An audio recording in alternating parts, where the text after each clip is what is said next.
Welcome to Bunnyfish Crafts. I'm your host Heather, known as Bunnyfish on Ravelry, Plurk, Instagram, and YouTube. Today is October 14th, 2013, and this is episode 48, Finish-itis. Grab some sticks and string and come sit with me. My weekend was not as productive, kind of, as I wanted it to be. The kids went to their grandma's for the weekend, which was fantastic, and I shampooed all the carpets because I party hard like that. And then not much else. We were going to go to IKEA to get beds for the kids because Gabriel is still in a toddler bed. But Saturday morning, while Steve was still at work, we were going after he got off work, he got a text from his dad saying, "Hey, my wife and I are thinking about getting your kids beds for Christmas. How does that sound?" So we were like, yeah, awesome, because beds are expensive. So we didn't go to IKEA. Instead, we sat around and watched movies. And then we went out to Red Lobster, which was amazing because they're having Crab Fest right now, and I love crab. That was my week. So hopefully yours was, as uneventful or good eventful. No bad events this week. Let's talk about this finish-itis. So last week I had start-itis. And I continued to start things this week too, but I really, really wanted to finish things this week. So that's what I did. Do you want to see things that I finished? Well, you've been looking at one for almost 2 minutes now. This is the Social Scarf Pattern Recipe by Josh Ricks. It turned out great. The concept behind it is that you pick colors and yarn weight and appropriate needle sizes, and then you have friends on social media pick the color order, the amount of rows, and the stitch pattern within parameters that you set. And then you knit the scarf. You could do the same thing with crochet. Pick different stitch patterns and go that way. I wanted to knit it though. Crochet would have been faster to get the length, but since the pattern recipe is knitting, that's what I went with. And I love it.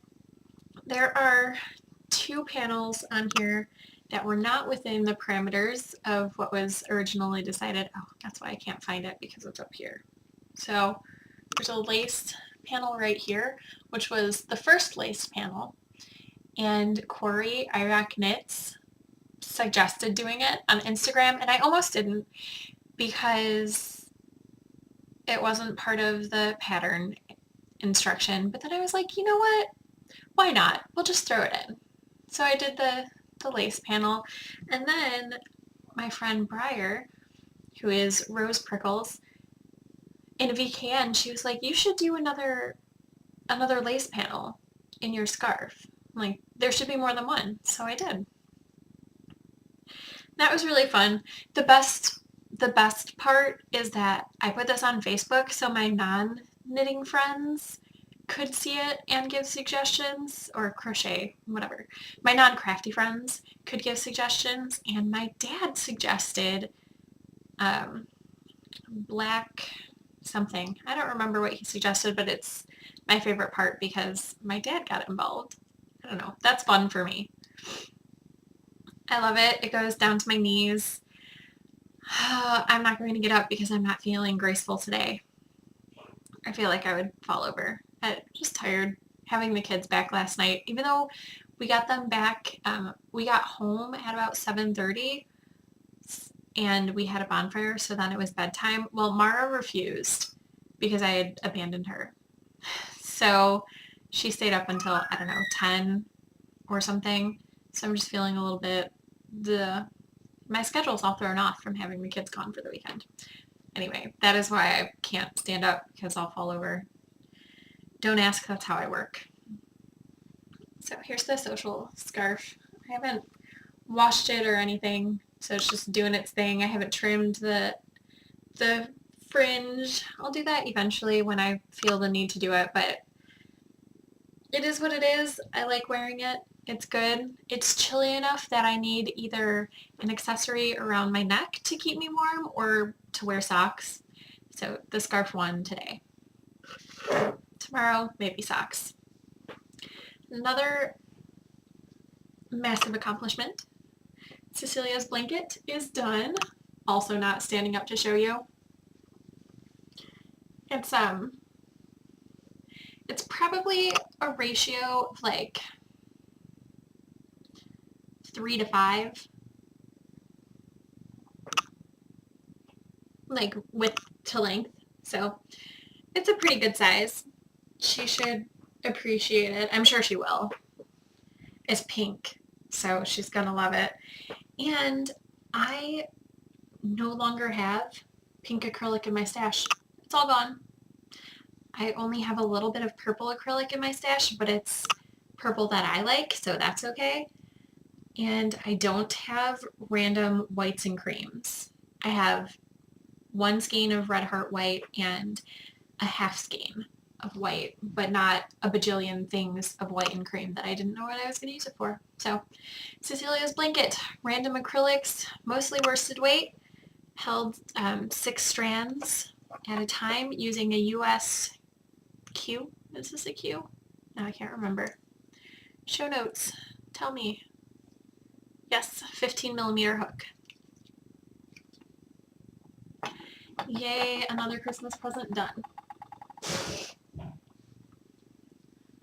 I also finished the seamless Saloma slippers.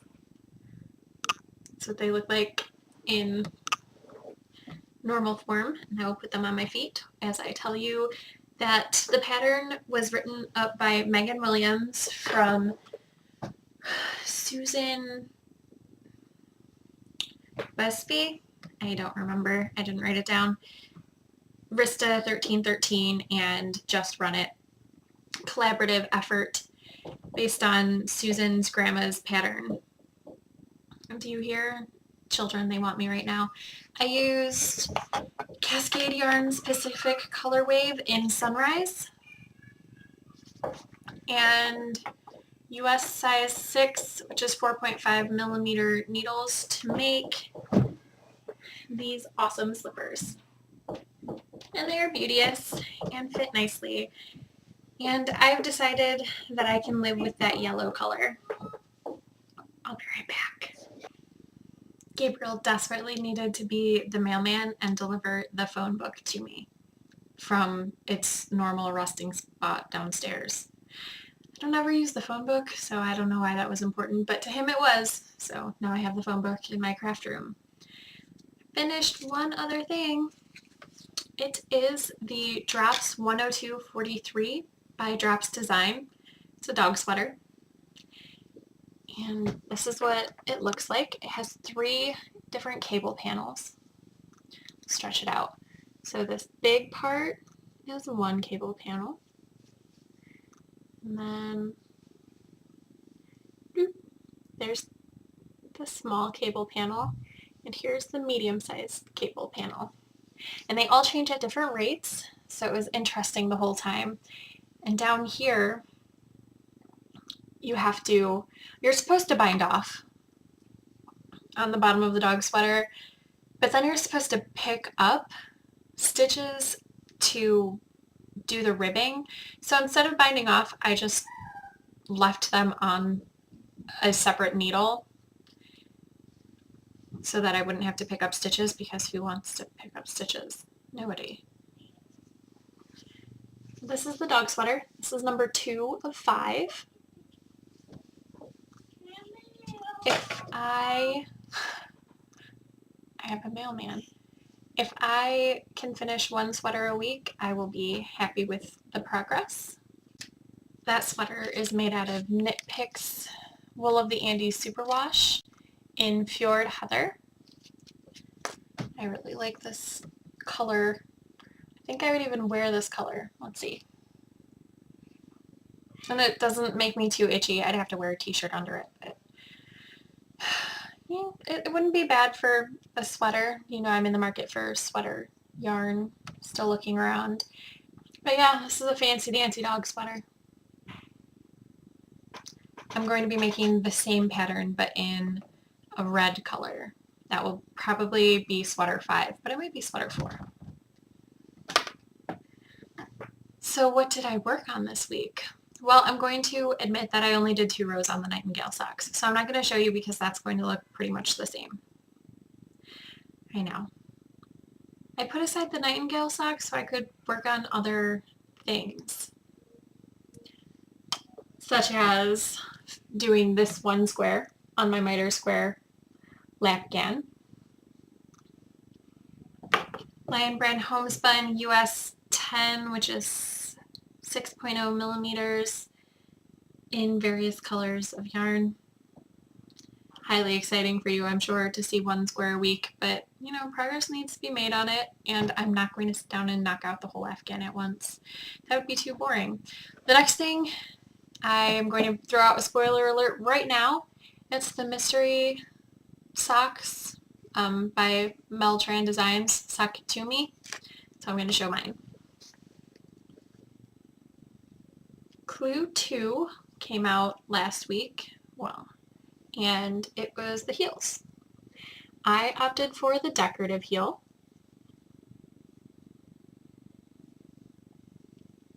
I think it goes really well with the pattern, and also it's the same sort of thing going on the heel. It mirrors the cuff, so that's nice. Heel turns are done on both, heel flaps done. I'm just waiting for the next piece of the pattern, which will come out tonight at midnight. I'm ready. I'm marking these on US size 1, 2.25 millimeter needles, and Red Heart Stardust in the colorway purple.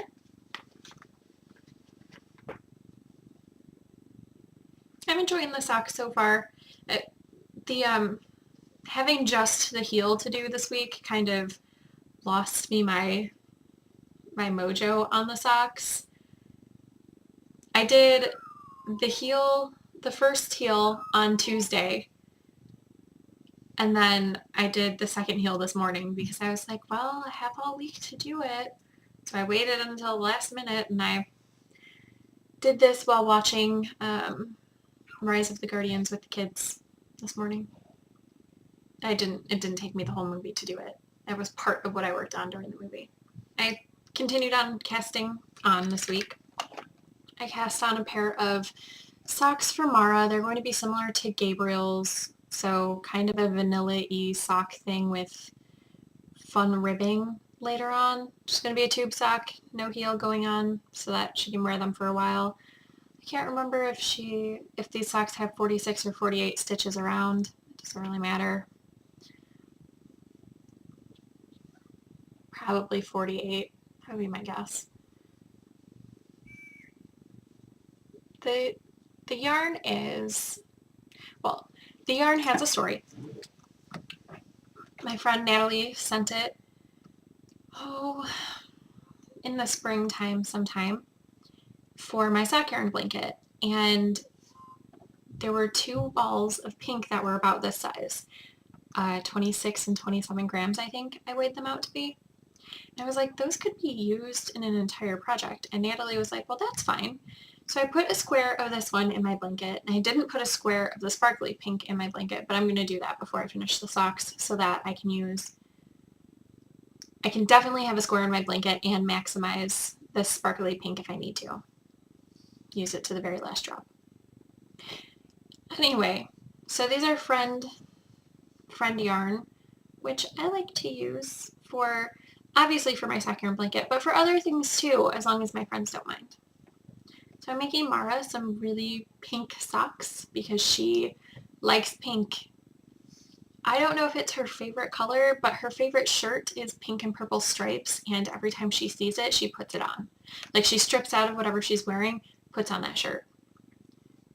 So this pink sparkly yarn, I believe, is from Fiber Nymph, so Bedazzled Base. I don't know colorways, but I'm fairly certain that I'm remembering the types of yarn correctly. And this pink and purple model-y color is Dream in Color Smooshy. cast them on this week because we were going to go to IKEA and I wanted to have a walking around project. We didn't go to IKEA. So they're going to be for walking on my elliptical or walking with the kids. They're going pretty well. I think Mara will like them. Probably another inch or two, and then I'm going to start the first ribbing part. I started the next dog sweater. It's a crocheted one. Sorry about the noise. This is the crisscross dog sweater pattern by Jamie Payne.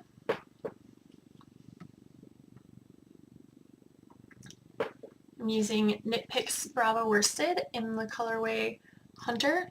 Oh, if I could, remember which way I need to turn things so you could see them, that'd be good. And a USG size 6, which is 4.25 millimeters. That's working up pretty fast. I started it last night and haven't really worked on it that much. Mara was helping me work on it last night. It's probably another sweater that I will finish, within 2 days. I'm thinking this will probably be done during the back panel, which this is, will probably be done during editing. Because crochet is just really fast. This is less fast than the other, but still fast. I cast on also another pair of socks, the Wrigley socks by Sarah Bueller, but I cast them on and worked the first round. I'm not going to pull that out and show you. You're not going to be able to see it. You can see next week. And I started a spinning project, which is right here. Well, actually, I did finish a spinning project, but it's just that the fiber that was wrapped around the business card. So it's not washed or anything. I'm going to do it when I finish off this other piece because that would be a lot of effort for just this. I started fiber from Hilltop Cloud in the colorway Swan. It's not 100 grams. This was a sample that was in someone's bag from ZK, someone who didn't spin. So they gave it to me because I spin a little bit. Well, I've kind of been spinning a lot, but, and then I had spun a little bit, and different bags had different goodies. So I got this, and look at these colors. I don't know if you can see through the plastic, but they're gorgeous. Hilltop Cloud is in the UK, but I'm really thinking that I would pay shipping for more of this. This fiber is 50% BFL, 25% baby alpaca, 12.5% bamboo, and 12.5% Firestar. I don't know what the weight is. I didn't weigh it before spinning. I'll let you know after. But this is how much I got. So whatever's on the spindle and whatever is left right here. It's just a little sampling. It's spinning up so nicely, thin like the others. I'm planning on using the pink and green that I finished last week, and this little green thing right here, and this white to make a project. That is my plan. We'll see how it works out. We'll see how much yardage I get. I should finish this week. I didn't spin this weekend because there's a lot of stuff going on.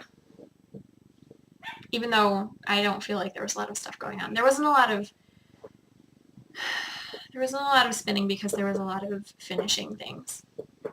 But that will probably be done next week. And I love this stuff. Seriously, go check out their website. It'll be in the show notes, of course.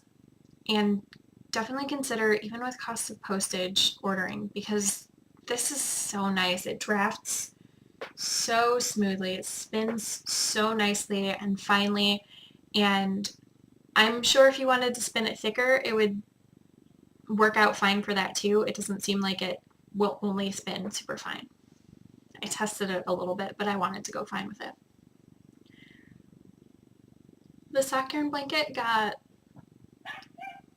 much love, which is strange because I've either been giving it very little love or binging on it, but this week I did, pretty much exactly what my goal number of squares are. So the ones with stitch markers are the ones that I did this week.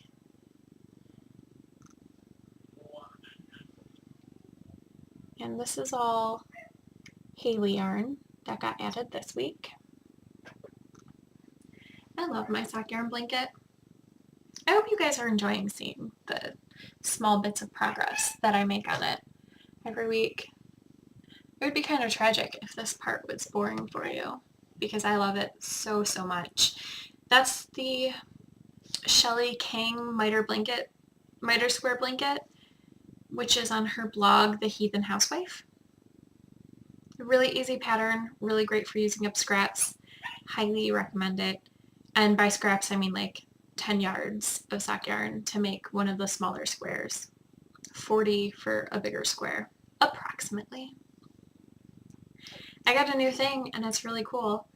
I think you can see it. I mean, I know it's in the frame, but maybe you can't tell what that is. That is a Swift. My friend Becca had the Swift, and it's a Knit Pick Swift, and one of the screws, it's the screw that everyone has problems with. It wouldn't stay put, so she told Knit Picks and they replaced it, and she was like, well, I have the Swift. Do you want to trade for it? And I said, sure. So we traded, and the trade is the Swift for some mitts that I'm going to make her using this yarn. It is Science Monkey Mercantile Faraday sock in Texecuted. That's really not good. It will be in the show notes as soon as I start using it. Maybe today if I remember, but I might not because it's not written down. So I'll be making her mitts out of that, and I got this Swift. This is the first and only thing that I've used the Swift to wind into a cake, but don't worry, there will be more. I was setting up the Swift and noticed that the screw wasn't working, and I was like, well, I could try ways to make the screw work, but then I'd have to mess with the screw every time I wanted to use the Swift. I know you have to anyway, kind of, so you can adjust the size, but I didn't want to fight with it every time, so I said to myself, how can I fix this without having to fight every time? And then my brain was like, duh, take gravity out of the equation and you'll be fine. So instead of setting it up horizontally, mine is set up vertically. It doesn't, because I don't use the screw, it doesn't stay open to keep the yarn at maximum tautness, but it does stay open enough that I can use my ball winder with no problem.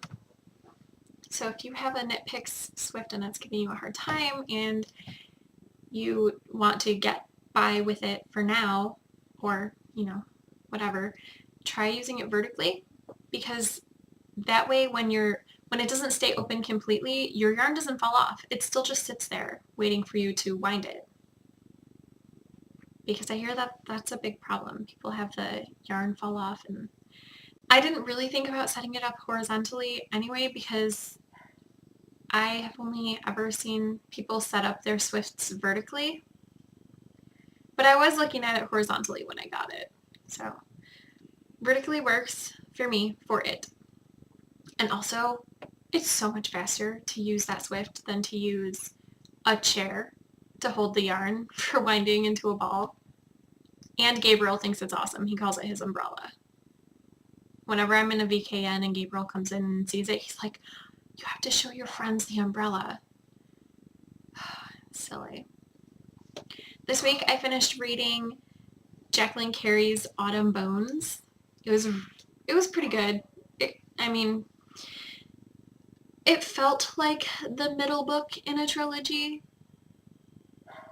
but I've never read a middle book in a trilogy that didn't feel like it was the middle book. It was good. I enjoyed it.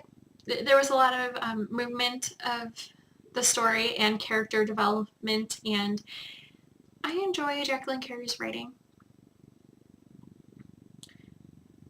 I now have to wait a year for the next book.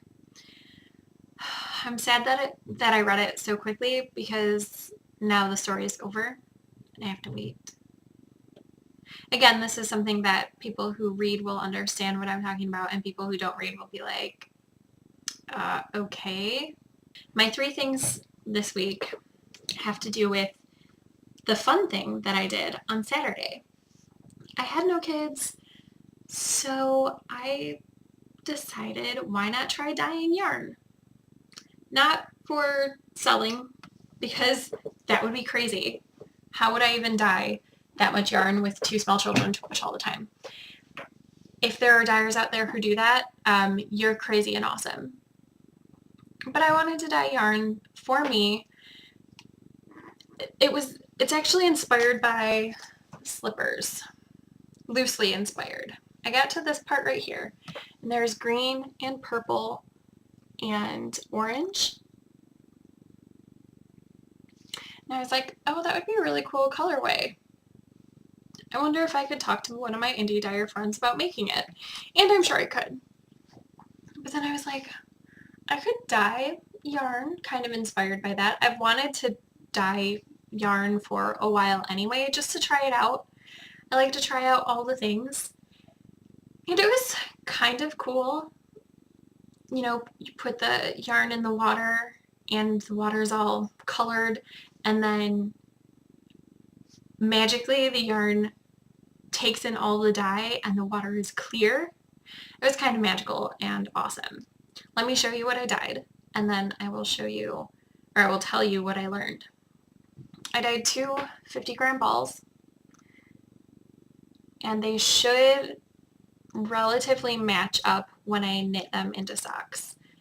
I just bought some inexpensive sock yarn from Joann's because it was on sale, and that way if I messed it up completely it wouldn't be terrible, but I don't think I messed this up at all, and I really, really enjoy it. There will be green stripes and purple stripes, and then kind of a dark purple. It was supposed to be black, but I used food dye, and it definitely turned out purpley. I don't mind though. I think that the color works fine with the greens and the other purple. I used black food coloring, green food coloring, purple Kool-Aid, and orange Kool-Aid. And I used different dyeing techniques for different colors because I'm crazy. The green and black were both, and the purple really, they were all kind of like solar dyed, kettle dyed sort of idea, which comes to the first of my 3 things, which is things that I learned while dyeing. Have enough water to cover the yarn, because for the purple, the Kool-Aid purple, I didn't have enough water to cover the yarn. So the part that hit the water first took up the dye really, really fast, and the part that I had to quick add in more water did not take up as much dye. So I have this. Some strands are really dark purple and some are really light purple. But that's kind of fun. It was a mistake, but it's not something that I dislike in this yarn. So those were all kettle dyed, and then the orange, I would try to pull out strands, but there's so little orange that hopefully you can just see that the orange is flecked. My indie dyer friends are awesome, and sometimes they mention how they get certain effects in their yarn. So I just borrowed the idea of the flecking and went with it with the orange Kool-Aid, and it turned out nicely. the second thing that I learned was to watch the tutorial completely. I wanted to do self-striping yarn, so hopefully when I knit this up, it's going to be self-striping. That's what I went for. I watched some tutorials, but I didn't watch them completely. And I could have saved myself a lot of time in the rewinding process if I had watched them completely. I know what I did, and I don't even know how to articulate what I did so you can not do it. But, you know, watch the video tutorial on self-striping yarns. Whichever one you choose, watch it completely. Don't watch the first 10 minutes. Realize that it's like a 20-minute tutorial. Decide you're bored and go do your own thing. It works out, but, you know, then I watched the last 10 minutes.